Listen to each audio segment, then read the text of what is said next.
if he's talking about this game we're up to on next, it's Sanders' team, the Chargers, going to New England, the 2 versus the 7. We'll see the health of Justin Herbert, where he's at, the health of some other key members on that team. They rested some guys last week. They basically just said, well, we're fine with the 7 seed, and the Patriots are in decent shape, I believe, injury-wise. And the Patriots are favored by 3.5 as the 2 seed. Feels a little low. Just kind of looking simply at 2 versus 7. But it is what it is. There's not tons of playoff experience in terms of key pieces on that side. What are y'all's thoughts on this game? We'll start with you, Sanders, since this is your team. How are you feeling going into this game? Nervous, right? I mean, I talked about how the Chargers kind of surprised me the way they played down the stretch of the season, winning, I believe, like 7 out of 8 games. Or you're pretty adamant they weren't going to make the playoffs. No, I genuinely was like, this offensive line is not good enough to make the playoffs. And then Justin Herbert goes superhero mode, and they do end up making the playoffs. They win a lot of games down the stretch. But I think I'm going to say this. It feels like kind of, I'm not going to say fraudulent because, they did win a lot of games, but the realistic fan in me, I think, is going to recognize that when you win up against a playoff team in the Jaguars, you lose 35-6. Then you beat the Raiders. You do beat the Eagles by 3. You beat the Chiefs, not a playoff team. You beat the Cowboys, not a playoff team. You lose to the Texans, and you lose to the Broncos to finish out the season. I'm not going to call it the Chargers a fraudulent team because I think to be fraudulent, you have to have very high, or your expectations have to be disproportionate to the reality. I think we know what the Chargers are. They're a team without an offensive line who's got a great quarterback and a defense that has ups and downs. I'm excited to see what they can do. I like what they did. I did not want to play the Broncos the third time. Unlike Jack, I don't think the Broncos are fraudulent. I like them a lot. I kind of picked them to win the AFC West 50-50. Some people say I didn't. I say I did. Officially, you did not. Yeah. The TikTok videos disagree. But I like benching your starters, resting them for a week, because if you beat the Broncos, you have to turn around and play them for a third time in a row. Once again in Mile High Stadium. I like this match. I mean, I don't think this is a great matchup, right? Because the Patriots are the 2 seed. The Patriots are a great team as well. I would have much rather played a team like the Steelers or probably not the Texans, but there were other teams that I wish that we could have played instead. But the reality is that we are where we are, so we gotta do what we can with it. I'm excited for the matchup, and I hope to see Justin Herbert play well. I think. This is not quite like college. I feel like going into the State Bowl game, my wish was young guys play well, stay healthy. I feel like that's kind of my wish for this game as well. Is I don't want to see Justin Herbert get hit, 18 times, and go down, and then next year when the offensive line is healthy, he's banged up. Like I would rather go out and win the game if we can, but also I already have my eyes on next year because that's when so many big pieces on the offensive line will be back, and then we'll still be returning Lad McConkey, Omarion Hampton, Justin Herbert. We'll still have Derwin James on defensive side of the ball. Maybe you go find more defensive help. I'm excited for next year, but I'm also excited for this game. Sure. I don't know. That's Yeah, I'll go ahead. I hate that narrative personally. I fully disagree with it. I think that at this point, year 3, Harbaugh, Justin Herbert, that quite frankly, I don't care what the excuses. I do think with this matchup, you got a better matchup personally than I think Jacksonville, because we've already seen that blow out of the water by Jacksonville. Yep. You're playing a New England team that has a quarterback. Yes, he's an MVP, favorite potentially. Yes, they've played really, really well all year, but they played nobody pretty much all year. They had one of the lowest strength of schedules in NFL history for a playoff team. They also have Drake May starting in his first postseason game. Mike Vrabel, I know a lot of people think, oh, he's an elite head coach and he's a great playoff coach. He's led the Titans to win playoff games before, but he's also been one and done in the postseason twice before as a divisional champ. He's lost to Baltimore and the Ravens in the first round and one and done. And then he was the number one overall seed and lost to Joe Burrow and the Bengals in round one and was one and done. So the Chargers theoretically have, the better quarterback, the more playoff experienced quarterback, albeit not great experience. And they have a Super Bowl winning, or not Super Bowl winning, but a Super Bowl head coach who's gone to the Super Bowl before, who's won everywhere. Um, I don't personally I understand the loss to Rashawn Slater and Joe Walt, but I don't think there's any excuses for this game. New England doesn't have a great pass rush. They're not going to get after you really, really well. And so Justin Herbert won't struggle with that as much as he did against the Texans in a game where I'm pretty sure he was sacked 7 times, if I'm not mistaken, in that game. He won't struggle with the pass rush in this kind of game. Chargers haven't run the football really well this year, but Amari Hampton, with the extra week off, should be as healthy as he's been since the beginning of the season. It's 42 degrees, and so cold weather might play a little bit of factor here, but it could be worse.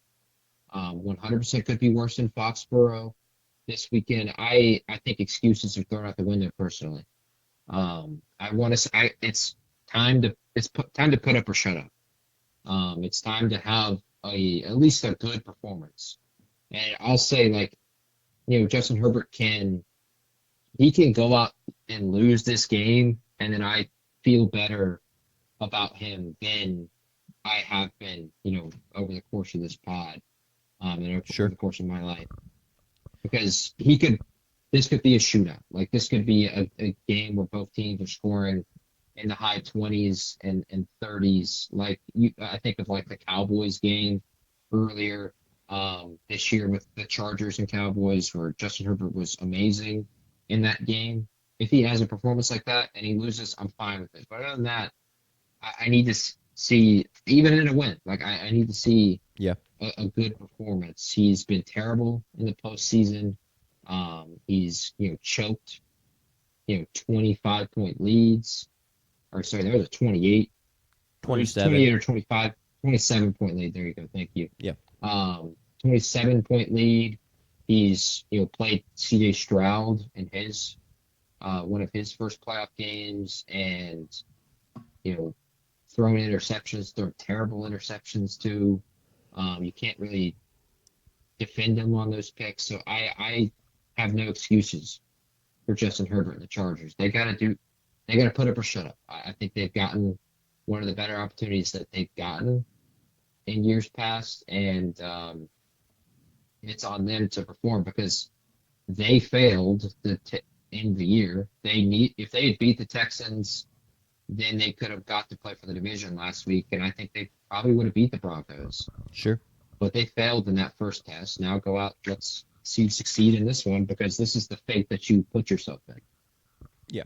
I agree with you, JP. It's the thing of I would understand Sanders' stance if this team had had previous postseason success in other years, and so it was this is just a down year. The injuries didn't bounce our way, but for most teams, injuries don't really bounce your way, and you lose a lot of pieces. And it's been extra brutal for the Chargers this year, but at some point you got to go win. And this group, this head coach quarterback combo, has never won, and so sure, there's a lot of issues, but it's also year 2 of this head coach quarterback combo, right? I thought it was year 3. I thought it was year 3, but maybe it is just year 2. Was this? It's year 3. Is it year 3? It's year 3. It's year 3. And this quarterback has never won a playoff game, so at some point you gotta get it done. Disadvantages aside, so. I hope he does. I'm a huge Justin Herbert fan. Have been since his Oregon days. I was watching him as a sophomore, being I think this guy will go first overall. He didn't, but he did go top 6. So I would love him to make a point and make a statement. I just don't know if it's going to happen, and I'm nervous. I'm also very nervous for this game, because on the other side you have Drake May, who's been phenomenal. It's his second year. And this is his first taste of postseason ball, and so it's what do we get? Is he going to become another Justin Herbert, where in 5 years we're looking at this guy and being like, man, you're crazy talented, you can make all these throws, but you can't win in the playoffs? Or is he going to have like a Joe Burrow type run, right? Because it wasn't Joe Burrow's second year when he made the run. Second year, Made the run to the Super Bowl. And Yep. it's like, oh, wow, he's here. He's not just here as a regular season quarterback, but he's here to compete for titles. And obviously that went away for Joe Burrow pretty quickly.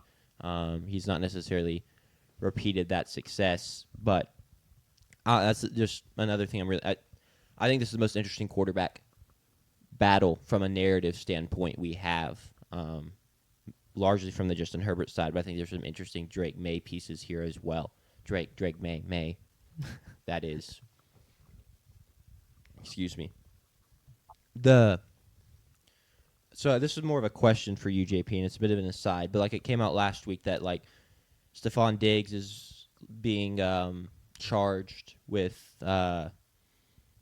domestic violence or something of that nature, and then the Christian Barmore thing comes out as well.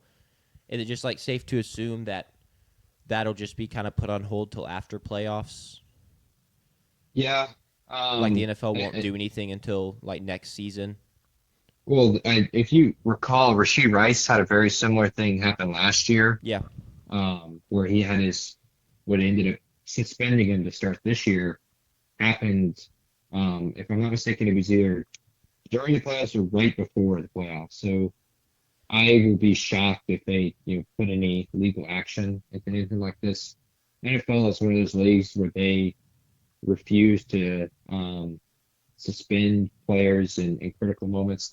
They always try to push it towards the beginning of the next season. Sure. And they try to, have these long-winded investigations, so then nothing's found out till April.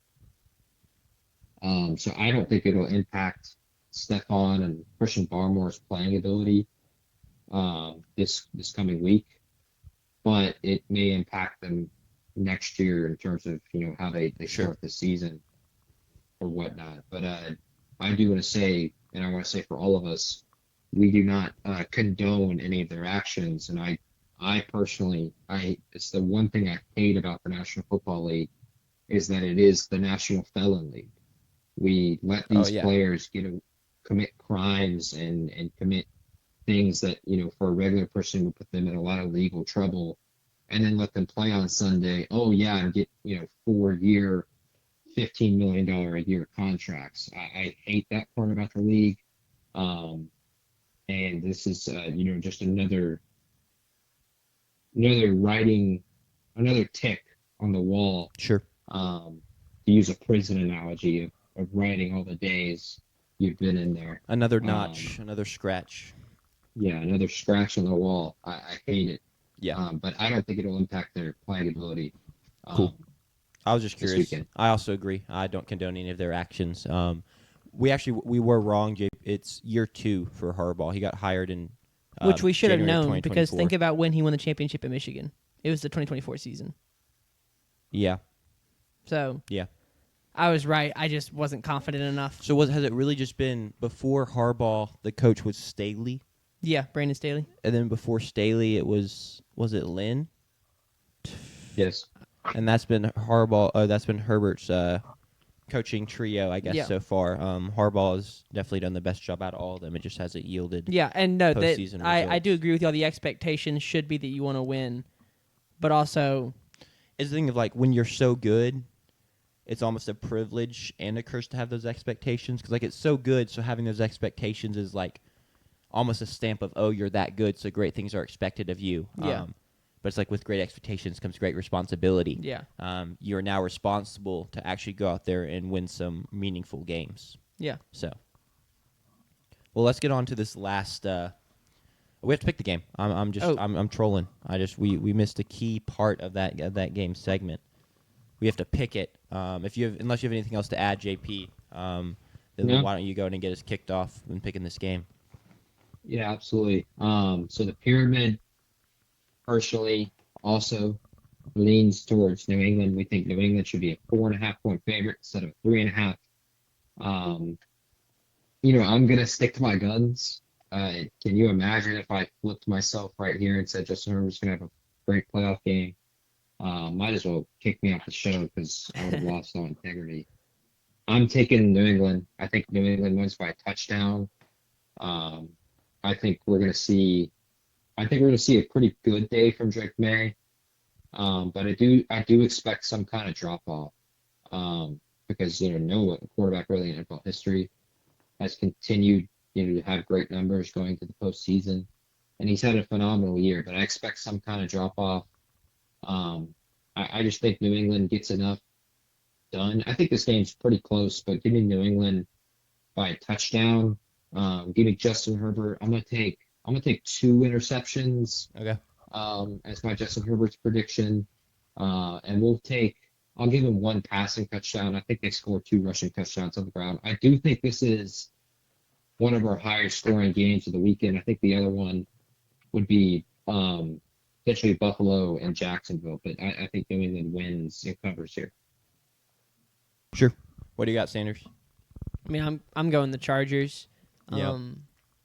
That is a fandom pick there, but also you lose by a field goal, you cover. So the math that JP taught us at the beginning of the season, where you Sure. want to take the underdog at 3.5, favorite at 2.5, works out in the Chargers' favor here. I'm gonna take the Patriots. I agree. JP, I think it'll be a close game. But I'm just a big fan of this team. I mean, they're up there on the totem pole in the top four. So I'm gonna take the Patriots here to cover and get the win and move on. I will pick Justin Herbert to go under 2 picks though.